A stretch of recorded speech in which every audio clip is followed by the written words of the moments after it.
welcome back to my vlog! So, today is a special day for me mga Cubs dahil today is my birthday. 37 years old na tayo mga Cubs. Matanda na tayo. So, since na we are an OFW at hindi naman bago na sa inyo na kapag ka OFW most of the time is nagka-celebrate na mag-isa. Yes, the same. Nandun naman ako mga Cubs. So mag-isa lang ako ngayon so that I will celebrate my birthday. Usually my routine in the morning ay magbabasa ng Bible. So pupunta ulit tayo sa may seaside and then medyo maaga tayo ngayon kasi 4:30 na dahil wala naman tayong work. Galing tayong off yesterday. So maaga tayong makakarating doon sa may seaside. Okay? So ngayon nakaredy naman na yung aking gamit. Pakita ko sa inyo. So ito na yung aking gamit. Meron tayo. Inupuan natin. Saka yung hot water, kuha tayo sa baba. Tapos, ayan. And also, tinatas. Kulang pa pala mga Cubs. Meron pa tayong hindi na sama. Kuha tayo ng ating kape. So ito lang kape natin mga Cubs. So let's go. Punta na tayo doon. At maliligo tayo today ha mga Cubs ha. After ko magbasa, bago tayo umuwi, maliligo tayo. Yun ang ating agenda. Let's go! Okay Cubs, so ngayon, papunta na tayo dun sa seaside. Kung makikita nyo, hindi ko na nilagay sa bag tong tubig. Nakakuha na kasi tayo ng hot water doon sa may baba namin, doon sa may church. Pero sana yung pagkainit niya is tumagal hanggang mamaya. Pero magkakape din naman tayo agad para naman makapag-breakfast tayo. Habang nagbabasa tayo is magkakape tayo. Wow, maganda ang panahon ngayon ha. Windy. Masarap maligo niya. So yup, today is my birthday mga Cubs. So I am so happy. Kahit na matanda na tayo, 37 na tayo ha. Wow, new look. Kahit na matanda na tayo, I think and I feel na napabata ng pabata ako. Isip bata pa. So ayan, windy. Wow! Ang ganda ng hangin. Okay, so meron tayong dala-dalang isang bag. Paper bag. Lahat yan nandyan na. So nandyan na din yung Bible natin mga Cubs. And then also, yung food natin, yung bao. May kape tayo, may tinapay tayo. And then tingnan natin kung ano yung may mga tao bang naliligo ngayon sa seaside. But anyway, napakaganda ng seaside sa Manggaf. Kasi nakapunta rin ako sa may bandang Salmia and Mahabula. Ang daming tao. As in, nagiging parang ano na siya. Basta mga ibang lahi, puntahan na siya. At doon para siya nagiging meet up place na ng bawat isa. Kaya madami nang naliligo. Pero dito sa may Manggaf, as in mga Cubs, sinasuggest ko sa inyo na itry nyo pumunta dito sa may Manggaf kasi as in wala. As in ikaw lang talaga. Ang ganda-ganda. So, samahan nyo ako.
Cabs, nandito na ako ngayon sa may seaside. And meron din isang kabayan dito. What are you doing here? Say hi to my vlog. So, he is working in Talabat, right? Wow. So what are you doing here? Because, you know, I'm reading Bible here in the seaside. What's your name? Sundi. Say hi muna, Sundi. Okay, Sundi is from African? Okay, he's from African. Okay, by the way, Lawrence, you can add me in my YouTube and then TikTok, Hi Cabs. Add mo na ako. Sa Tagalog, add me, subscribe in YouTube. Hi Cabs. Sa pilitan nito. Subscribe. Okay, another subscriber mga Cabs. Thank you so much. Thank you so much. Okay. So you're finished. Just finished now in your work? Oh. Wow, so nice. So ganito yung gawain namin dito. So maghanap tayo ngayon ng magandang spot.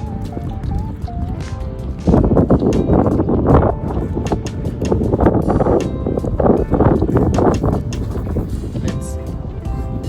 Wow, so nice. Parang gusto ko dito.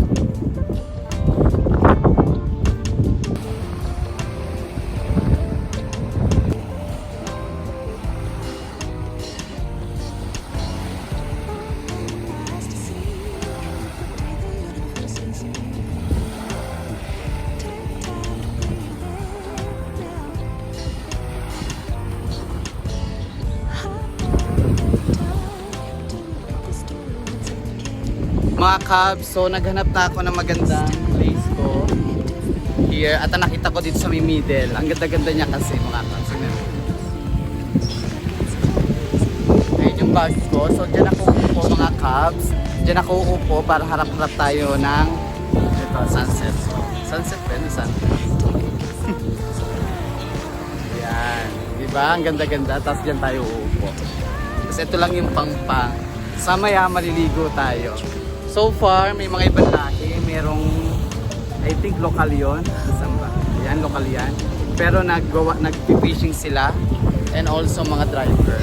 So kami lang nandito sa Mimanga. At ang ganda-ganda mga Cabs. So let's go! Ayan mga Cabs, mag-set up na tayo. Wow, ganda na mukha ko ah. Mag-set up na tayo ng ating upuan. So ngayon, meron naman ako naka-ready dito na. So lupa lang ang papangdagan natin sa kanya mga Cabs.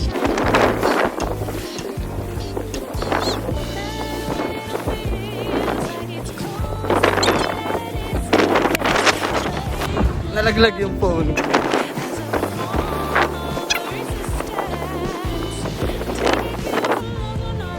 Kita nyo na, na-set up na natin. Ngayon, mga Cabs, feeling ko agad-agad na mawawala yung pagkainit ng tubig natin. So sulitin na natin hanggat mainit-init pa. Magkape na tayo, tapos kumain na tayo ng tinapay, and then nagbasa tayo ng Bible, and then later maligo tayo. Let's go!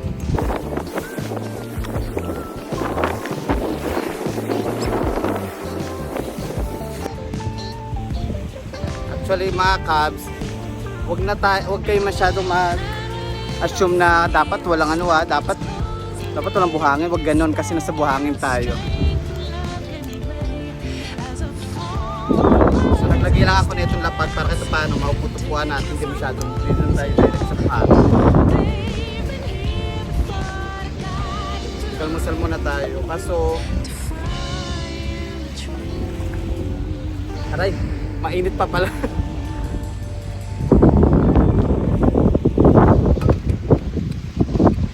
Pinanghugas ko mainit. Nagbaon tayo ng sachet. Ang ganda mga Cabs, ko ako sa inyo, i-try nyo pumunta dito sa Mangaf. It's Mangaf area beside ng Miral. Kung alam nyo yung Miral Complex, dito lang yan. Alam mo ang ganda, ang pino pa ng buhangin. Hindi pa siya crowded. Kaya mamaya talaga, tatry ko talaga maligo.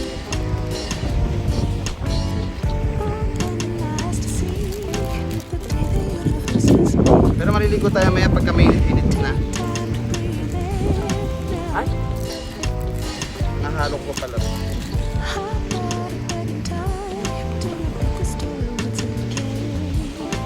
Suday. Diyan na talaga tingin na yung tubig.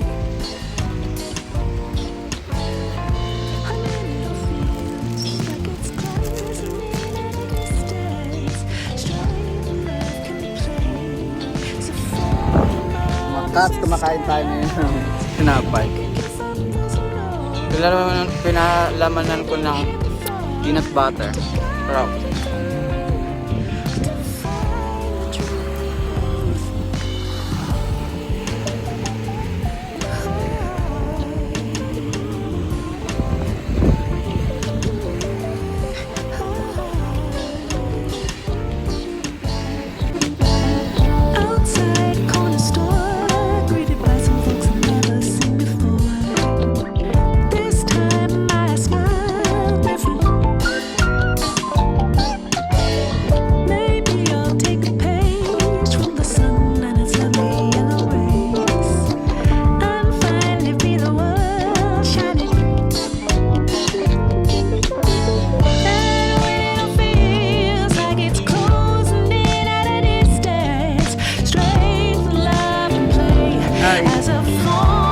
pagbasa na ako ng Bible mga kat. So, maligo na tayo. Try natin maligo. Lagyan natin yung wallet natin dito. Tapos, maligo tayo mga kat. Sarap ang hangin.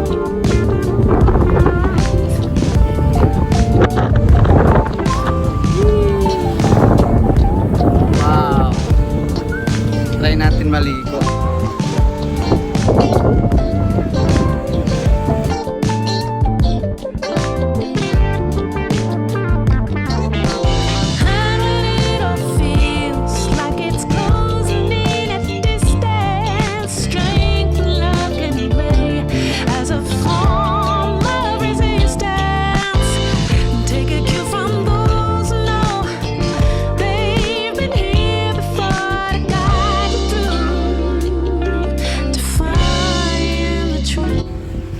Mga kabs, ang sarap.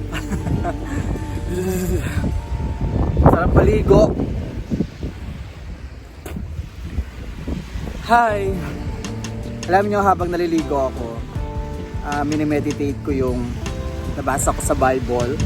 And actually, naka 2 chapters tayo today sa may chapter 25 and 26. Pinututunan ko doon sa may 25, mga kabs. Kasi ang pinaka-character doon, yung kwento doon, is si Esau tsaka si Jacob. Itong dalawang to, anak to ni Isaac. Ang pinaka points doon, yung devotion point na nakuha ko doon is nung si Esau ay pinagbili niya yung birthright niya kay Jacob just only for the sake of maano yung gutom niya, makain niya yung gusto niya, yung lentils. Okay, so ibig sabihin di niya binigyang halaga yung birthright niya. May pangako kasi ang Panginoon sa kanilang dalawa at nakadepende rin yun sa may birthright na kung sino yung nauna, kung sino yung pangalawa, ano yung plano ni God. But dahil sa pagkakataong yun ay pinagbentay niya kay Jacob yung birthright niya, pumayag siya na si Jacob na lang yung magiging panganay, ganon. Ang nangyari, imbis na maraming sa kanya mapupunta yung pagkapala, yung blessing ni God na nakalaan doon sa birthright na yun, hindi sa kanya napunta kundi kay Jacob. So yung realization ko doon, sometimes because of the mga pagsubok sa life natin, especially tayong mga OFW, marami tayong pagsubok sa life, financially, emotionally, or even physically, relationship. Ayan, pagka nagkaroon tayo yung ganyan pagsubok, ang nangyayari sometimes, nabibenta na natin even yung sarili natin sa ganung pagsubok, o nakakaligtaan natin ng Panginoon. Bumibigay tayo sa pagsubok. Nagiging emotional tayo, nagiging sinner tayo, pero yun nangyayari. Instead of going back to the Lord, talking to Him, and asking His help or guidance, nakalimutan natin. Na-stuck tayo sa problema, na-stuck tayo sa pagsubok. Nagiging emotional tayo na para feeling natin is lagi tayo mag-isa. Na feeling natin is kawawa tayo. Yan yung realization. Tapos sa may chapter 26 naman, ito naman yung time na when Isaac face yung tagutom. Pagsubok niya yan, naging tagutom siya. Sa lugar nila, doon sa nation nila, naging tagutom. So, ibig sabihin, nung pagkakataong to, mahirap ang buhay. Ngayon, ang ginawa ni Isaac, nagsumikap siya, gumawa siya ng mga bagay na para ikakaunlad nila, na ikakaunlad ng kanyang pamilya, ng kanyang nasyon. Pero, habang ginagawa niya pagsikap, may mga taong umahad lang. May mga taong kumakalaban sa kanya, kumukontra sa kanyang gawain. Pero, ang ginawang response sa kanila ni Isaac, hindi sila pinatulan ni Isaac, hindi sila nilabanan ni Isaac. Instead, nagpatuloy pa rin sa Isaac sa kanyang gawain dahil alam niya yan sa sarili niya na nakakalugod yun sa Panginoon. Nagsumikap pa rin siya kahit kumahad lang. Ayun, kaya anong nangyari, after noon, nung doon sila sa matinding tagutom, sa Isaac at ang kanyang angkan lang talaga yung pinagpala ni God. Yung sa kanila nagmula, sila yung nagbibigay pa ng mga blessing sa ibang kapitbahay nila, sa ibang mga nasyon nila, sa mga kapatid nila, sila pa yung nakakapagbigay ng blessing kahit tagutom, na super tagutom talaga. So yun lang mga Cubs. So ang realization ko naman sa chapter na yun, na kapag ka nandun na tayo sa sitwasyon na lugmok na tayo, parang wala na, end na, para bang nandun na tayo sa pinaka-end ng life natin, yung feel natin wala na, katapusan na, hanggang dito na lang ako. Nako, wag tayong ganon. Ibig sabihin, continue lang tayo sa sinimulan natin na alam natin nakakalugod sa Panginoon, yung nakakabuti sa mga tao, nakakabuti sa family natin, kung ano mga plano natin makakatulong sa kanila. Lang tayo, continue lang tayo, kahit may pagsubok, continue pa rin. Huwag tayong bibigay, okay? At huwag tayong papatol sa mga problema. Ang problema dapat ginagawa ng solusyon. Ang mga taong nagiging sanhi ng problema, hindi sila pinapatulan. Dapat minamahal pa rin sila, dapat tinutulungan din sila. Naku, ang hirap no, Cubs no, kasi wala ka tayo, ang reality talaga meron tayong emotion, which is totoo naman. But this words of God ay nag-remind sa atin na kailangan talaga natin ng Panginoon to do this. Yun lang, so nakapaligo tayo ngayon, so happy birthday to myself. Thank you so much everybody. Bye bye.